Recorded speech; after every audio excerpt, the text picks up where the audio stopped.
तो क्या सीखेंगे आज हम लोग? How to create user form. User form create करने के लिए जैसा एक्सेल को स्टार्ट करते हैं, यहाँ पे क्या मिलेगा? Visual basic option. कहाँ? डेवलपर टूल्स के अंदर। इस डेवलपर टूल्स में क्लिक करने के बाद क्या करते हैं हम लोग? विजुअल बेसिक फॉर्म के ऊपर क्लिक करते हैं। क्लिक करने के बाद अभी तक हम लोगों ने क्या किया था? एक बटन क्रिएट किया था, और बटन क्रिएट करने के बाद उसके बाद क्या किया था हम लोगों ने? वहां पर जो कैलकुलेशन करना था हम लोग कर सकते थे कैलकुलेशन बटन के ऊपर क्लिक करने के बाद। ठीक है, अभी हम क्या करते हैं, यहाँ पर सपोज करिए कि आपको एक फॉर्म डिजाइन करना है, और फॉर्म में हम क्या करते हैं, यहाँ पर नेम लिखते हैं, और यहाँ पे क्या करते हैं, कोर्स लिख देते हैं। और हमको क्या चाहिए? एक फॉर्म बनाया चाहिए, और वो फॉर्म के अंदर जो भी रिकॉर्ड्स हम लोग इंटर करेंगे वो रिकॉर्ड इस पर्टिकुलर पोजीशन के ऊपर आके अपने आप क्या हो जाए? स्टोर हो जाए। अब यूजर फॉर्म का मतलब क्या? आप सभी लोग सॉफ्टवेयर ओपन करते हैं ना, तो क्या होता है वहां पर एक बॉक्स, टेक्स्ट बॉक्स वगैरह बना हुआ रहता है ना। तो उस फॉर्म को बनाने के लिए क्या करते हैं, इधर विजुअल बेसिक में क्लिक करेंगे। क्लिक करने के बाद यहाँ पर देखिए इंसर्ट बटन है, इंसर्ट बटन के ऊपर क्लिक करने के बाद यहाँ पर क्या ऑप्शन मिल रहा है? User form. ठीक है, इस यूजर फॉर्म के ऊपर जैसे क्लिक करेंगे तो विजुअल बेसिक का एक फॉर्म डिजाइन करने के लिए फॉर्म डिजाइन व्यू आपको क्या होगा? मिल जाएगा। और यहाँ पर नॉर्मली जब भी हम किसी फॉर्म को डिजाइन करते हैं तो करते क्या है, हम एक्चुअली करते हैं ये, यहाँ पर देख रहे हैं ये ऑप्शन दिया ना, लेवल। सबसे पहले लेवल डिजाइन करते हैं, वहां पर दो वैल्यूज हमको स्टोर करना है, एक नेम और दूसरा क्या है? कोर्स, है ना। तो हम भी यहाँ पर क्या करते हैं, एक लेबल ड्रॉ कर लेते हैं, और इस लेबल को जैसे हम लोग ने ड्रॉ किया, यहाँ पर क्या लिखा हुआ रहा है? लेवल 1। डेफिनेटली यहाँ पर क्या होगा? नेम लिखा हुआ आना चाहिए। तो यहाँ पर देखिएगा कैप्शन ऑप्शन मिलेगा आपको, कैप्शन शो कर रहा है ना, इस ऑप्शन के ऊपर यहाँ पर हम क्लिक करेंगे, और हम यहाँ पर क्या करते हैं? नेम लिख देते हैं। नेम लिख के जैसे इंटर की प्रेस करेंगे, यहाँ पर क्या होगा? नेम आ गया। ठीक उसी तरीके से दोबारा इसके नीचे में क्या चाहिए हमको? कोर्स। यहाँ पर क्लिक करेंगे, क्लिक करते ही ये टूल बॉक्स आ जाएगा आपके पास, और यहाँ पर फिर से क्या करेंगे? यूज कर लेते हैं इसका, और क्या टाइप करेंगे यहाँ पर? कोर्स।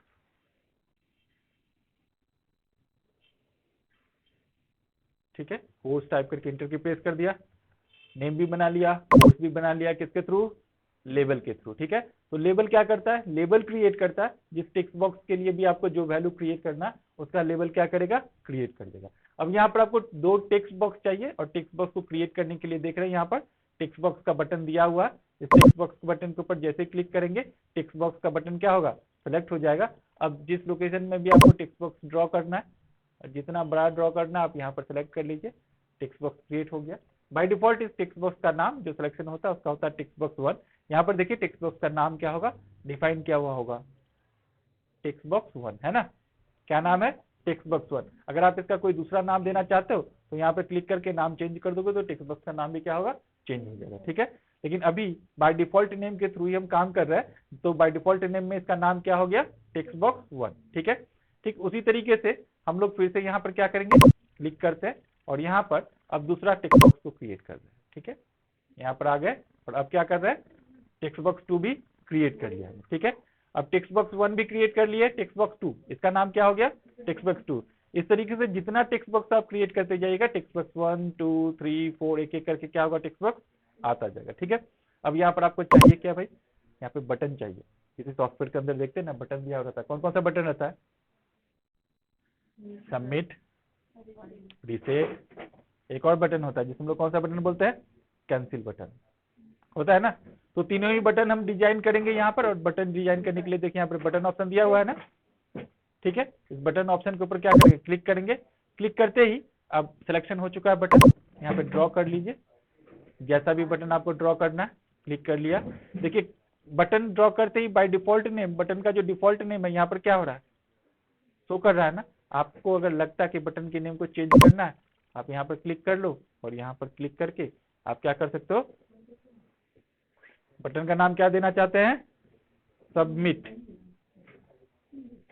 क्या कर दिया बटन का नाम? सबमिट। जैसे ही बटन का नाम सबमिट किया, यहाँ पर देखिए कैप्शन में क्या आ गया? सबमिट आ गया ना। तो चाहे आप यहाँ से सबमिट कर लो या कैप्शन में लिख के सबमिट कर लो, एक ही बात है, नेम क्या होगा? ऑटोमेटिकली चेंज हो जाएगा।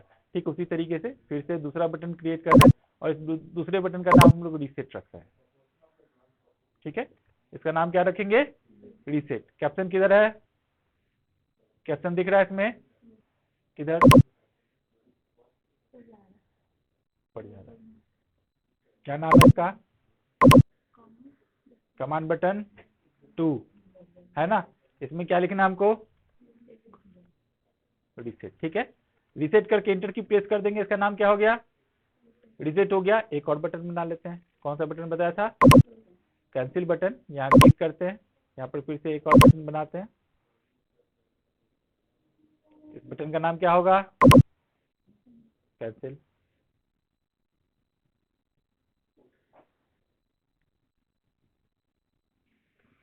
इस तीनों ही बटन को आज से पहले आप लोग यूज करते थे, आज बनाएंगे कैसे ये भी देख लीजिए। ठीक है, यूज करते हैं ना, कैंसिल बटन आता है, ओके सबमिट है ना, ये सारा बटन आता है, तो इसका यूज करते हैं। कैंसिल बटन क्या करता है? जैसे आप कैंसिल बटन के ऊपर क्लिक करते हैं, आप जो भी काम कर रहे थे वो क्लोज हो जाता है। एक्चुअली क्लोज क्या होता है? पूरा का पूरा विंडो क्लोज हो जाता है ना, यानी जिस विंडो के ऊपर आप काम कर रहे हो विंडो एंड हो जाता है। तो आप देखिए इस बटन के ऊपर डबल क्लिक करिएगा। जैसे डबल क्लिक करिएगा आप देखिए ये कौन सा बटन था? कमांड बटन 3 था, तीसरा बटन बनाया था मैंने, तो इसीलिए यहाँ पर क्या हो गया? सब फंक्शन आ चुका है अपने आप। कमांड बटन 3 मैंने बोला था अगर आप यहाँ पर नेम को चेंज कर दीजिएगा तो ये नेम भी यहाँ पर क्या होगा? चेंज हो जाएगा। ठीक है, तो हमको क्या करना है? कैंसिल बटन का मतलब क्या होता है? ये जो यूजर फॉर्म हम लोगों ने क्रिएट किया ना, ये यूजर फॉर्म दिखाई नहीं दे। ठीक है, तो कमांड बटन 3 में क्या करेंगे? लिखेंगे हम लोग यहाँ पर यूजर फॉर्म 1 डॉट हाइड। इसको लिखने का मतलब क्या होता है? देखिए ये जो फॉर्म हम लोगों ने क्रिएट किया इसका नाम क्या है? यूजर फॉर्म 1 है ना। क्या नाम है इस फॉर्म का? User form 1। और ये यूजर फॉर्म 1 को क्या कर देगा? हाइड कर देगा। हाइड करने का मतलब समझ रहे हो कि जिस पोजीशन में भी हो उसके बाद वो फॉर्म दिखेगा नहीं। ठीक है, अब देखते हैं ये एग्जीक्यूट होता है कि नहीं। ठीक है, यहाँ पर आते हैं और इसको क्या करेंगे? रन करेंगे। ठीक है, रन करें इसको। हम इसको यहाँ रन कर रहे हैं। जैसे रन किया देखिए आ गया ना, ये फॉर्म जो आपने डिजाइन किया था यहाँ पर शो कर रहा है। फॉर्म का नाम क्या है? User form 1। और हाइड का मतलब समझ रहे हो? अभी मैंने कोडिंग किसके ऊपर किया? कैंसिल बटन के ऊपर। तो अगर मैं यहाँ पर कैंसिल बटन के ऊपर क्लिक करूँ तो क्या होगा? हाइड हो जाएगा।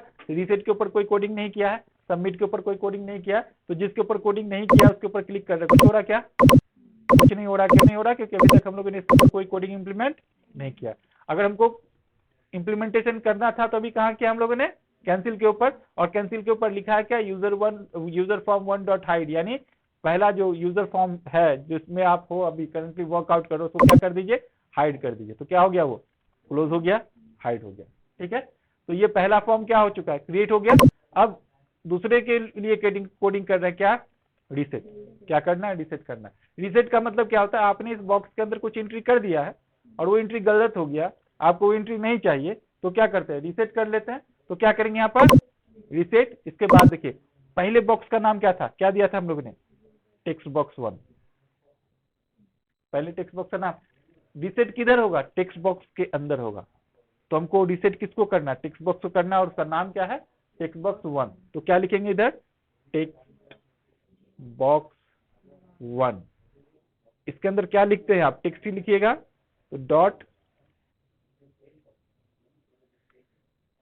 टेक्स्ट बॉक्स ठीक ठाक लिखा है ना? एक मिनट रुको, ये गड़बड़ हो गया। इसके अंदर लिखना है ना, दूसरा बटन है, तो क्या लिखेंगे यहाँ पर? Text box 1 dot text. इसके अंदर जो भी टेक्स्ट आपने लिखा है वो क्या हो जाए? ब्लैंक का मतलब खाली। ठीक है, यानी टेक्स्ट बॉक्स 1 के अंदर आपने जो भी लिखा उसको क्या कर देगा? ये ब्लैंक कर देगा। ठीक उसी तरीके से यहाँ पर क्या लिखा हमने? टेक्स्ट बॉक्स 2 के अंदर भी जो टेक्स्ट आपने लिखा है उसको क्या कर देगा? ये ब्लैंक कर देगा। तो text box 2 dot text is equal to क्या हो गया? ब्लैंक हो गया। फिर से रन करके देखिए इसको, हम लोग एग्जीक्यूट कर रहा हूँ। ठीक है, जैसे एग्जीक्यूट किया, हाइड तो आप देख चुके हैं, रिसेट देख लीजिए। आप यहाँ पर कुछ भी गलत टाइप कर दिया, अभी ये नहीं चाहिए, क्या करेगा? ये रिसेट कर देगा। ठीक है, कुछ गलत हो गया, देखते हैं किस पोजीशन पे गलत हुआ है। टेक्स्ट बॉक्स 1 देखिए यहाँ पर बॉक्स का spelling TEXT, text BOX, box dot 1 dot equal to क्या है? ब्लैंक है। यहाँ पर टेक्स्ट बॉक्स नहीं लिखा हम लोगों ने, है ना। Text box 2 dot text equal to क्या हो गया, ब्लैंक हो गया। फिर से रन करें इसको, अब देखते हैं।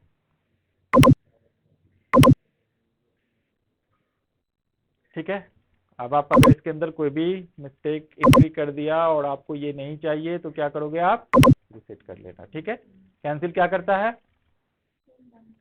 क्लोज कर देता है। तो आप दो बटन तो सीख गए बनाना, हाइड बटन और रिसेट बटन। अब क्या करते हैं, एक और बटन है यहाँ पर, इसको सीख लेते हैं। ये बटन कौन सा है, सबमिट। अब सबमिट बटन के ऊपर होना क्या चाहिए, आप ये नेम बॉक्स के अंदर जो भी एंट्री किए हो वो, और कोर्स में जो भी एंट्री किए हो वो जाके किधर स्टोर होना चाहिए, आपके एक्सेल शीट के अंदर, जो आपने ऑलरेडी यहाँ पर क्या कर रखा, पहले बना के रखा। ये नेम वाले कॉलम में नेम और कोर्स वाले कॉलम में क्या आना चाहिए, कोर्स आना चाहिए। ठीक है, तो इसके लिए क्या करेंगे, कोडिंग कैसे करेंगे, कहाँ करेंगे, सबमिट बटन के ऊपर डबल क्लिक कर लीजिए, सबमिट बटन ओपन हो गया। अब आइए कि ये कैसे काम करता है इसको समझिएगा। पहले हम लोग क्या करते हैं, डीम डायमेंशनल क्या करते हैं, असाइन करते हैं। हमारे पास कितने वैल्यू को स्टोर करना है, दो वैल्यू। कौन कौन सा वैल्यू है, नेम एंड कोर्स। तो नेम के लिए मैं यहाँ पर एस नेम नाम का एक वेरिएबल ले लेता हूँ, कॉमा, कोर्स के लिए एस कोर्स। वेरिएबल का नाम कुछ भी ले सकते हैं, एज रेंज। ये क्या करेगा, रेंज के अकॉर्डिंग वैल्यू को सेटअप करेगा। ठीक है, क्या करेगा, रेंज के अकॉर्डिंग वैल्यू सेटअप करेगा। अब देखिए गौर से, रेंज कौन कौन सा है हमारे पास, यानी वैल्यू कौन कौन सा है हमारे पास, दो वैल्यू है। कौन कौन सा है, नेम और कोर्स। तो यहां पर क्या करते हैं हम, s name is equal to, value किधर से लेगा, एस नेम डॉट वैल्यू कर दे रहा हूं, एस नेम डॉट वैल्यू, ये वैल्यू किधर से लेगा, is equal to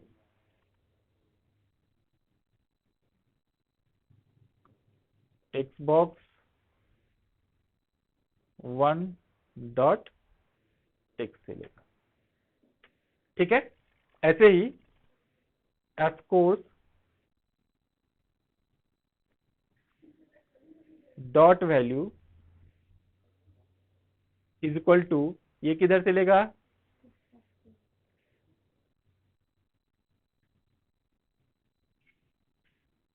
dot text से लेगा।